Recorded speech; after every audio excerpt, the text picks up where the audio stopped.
எல்லோரும் மடத்தின் அருகில் உள்ள ஸ்ரீ கச்சேஸ்வரர் கோவிலுக்கு செல்லுங்கள். அங்கு கொடிமரம் அருகில் உள்ள சூரியனை வணங்குங்கள்.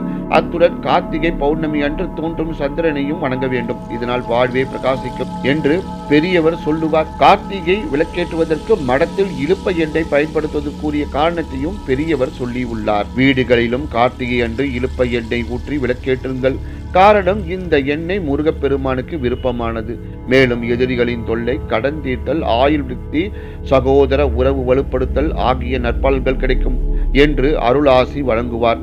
மொத்தத்தில் கார்த்திகை தீபம் என்பதே சகோதர பாசத்தை வளர்க்கும் திருவிழா என்பார் பெரியவர். எல்லோருக்கும் கார்த்திகை அப்பம் உள்ளிட்ட பிரசாதம் வழங்கப்படும். ஆனால் பெரியவர் மட்டும் அரை படம் சிறிது பால் பிச்சையாக ஏற்றுக் உண்பார். சகோதர பாசத்தை வளர்க்கும் கார்த்திகை திருவிழாவில் அருளாசி நம் எல்லோருக்கும் கிடைக்கட்டும். மகா பெரியவா பாதம் போற்றி என்று கூறி இந்த சிறப்பான